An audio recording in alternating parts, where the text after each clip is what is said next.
The lord. మన ప్రభువైన యేసుక్రీస్తు పరిశుద్ధమైనటువంటి నామంలో ఈ ఉదయకాలపు కృపావార్తను వింటున్నటువంటి మీ అందరికీ దేవుని పేరిట వందనాలు చెల్లిస్తూ ఉన్నాను. అందరు బాగున్నారా?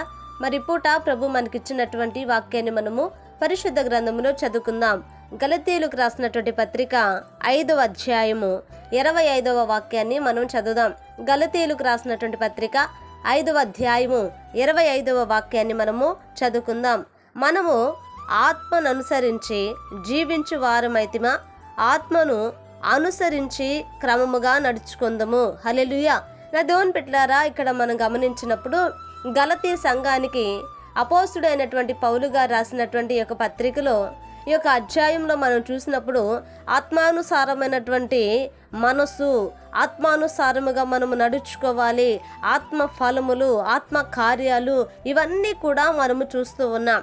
కానీ ఇక్కడ మనం చదివినటువంటి యొక్క వాక్యాన్ని మనము కొంచెం లోతుగా ఆలోచిస్తే ఆత్మను అనుసరించి క్రమముగా నడుచుకోవాలట. హల్లెలూయా. నా దేవుని బిడ్డలారా, ఎవరిని అనుసరించాలట? ఆత్మను అనుసరించాలంట. దేవునికి మహిమ కలుగును గాక. నా దేవుని బిడ్డలారా, ఈనాటి సంఘాలలో, ఈనాటి క్రైస్తవ జీవితాలలో చాలా మంది కూడా ఆత్మానుసారముగా నడుచుకున్నటకు నా దేవుని బిడ్డలారా ఎంతో వెనకబడి ఉన్నారనే చెప్పాలి. ఎందుకనంటే వారు సన్నిధికి వస్తున్నప్పటికీ కూడా లోకాన్ని అనుసరిస్తూ ఉన్నారు, మనుషులను అనుసరిస్తూ ఉన్నారు, ఆచారాలను అనుసరిస్తూ ఉన్నారు, ఈ లోక పద్ధతులను, ఈ లోకములో ఉన్నటువంటి వ్యర్థమైనటువంటి వాటిని ఇంకను కూడా వారు అనుసరిస్తూ ఉన్నారు అని చెప్పటంలో ఏ సందేహము లేదండి.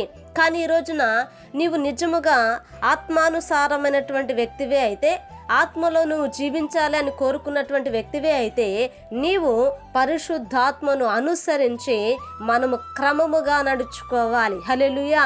ఎప్పుడో ఒక్క దినము కాదండి, ఒక్కరోజు కాదండి, ఎప్పుడో మనకు బుద్ధి పుట్టినట్లుగా కాదండి, క్రమముగా పరిశుద్ధాత్మలో మనం ఏం చేయాలంట? నడుచుకోవాలి. అంటే పరిశుద్ధాత్మ దేవుడు మనలను ఏ యొక్క క్రమములైతే నడిపిస్తున్నాడో, ఏ యొక్క నడిపింపులైతే నడిపిస్తున్నాడో, ఏ యొక్క సర్వసత్యములైతే నడిపిస్తున్నాడో మనము దానిలో క్రమముగా ఏం చేయాలట? నడుచుకోవాలి.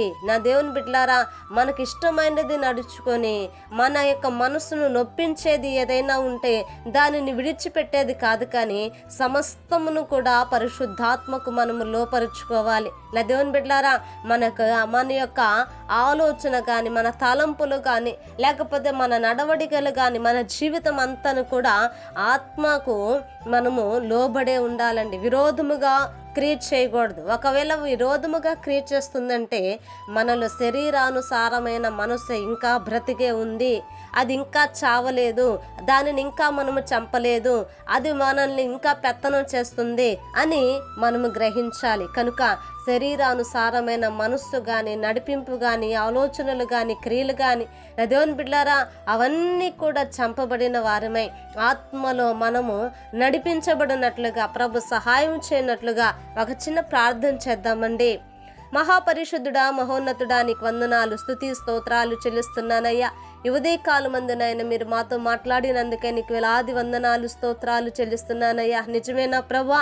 ఇదిగో నా తండ్రి, నైనా ఆత్మను అనుసరించి నైనా క్రమముగా నడుచుకొనుడు అని సెలవిచ్చిన దేవానికి వందనాలు. నిజమే, ఆత్మను అనుసరించినటువంటి వారు నా ప్రభా నిత్య జీవమునకు నా ప్రభా వారు వారసులుగా, హక్కుదారులుగా ఉంటున్నారయ్యా.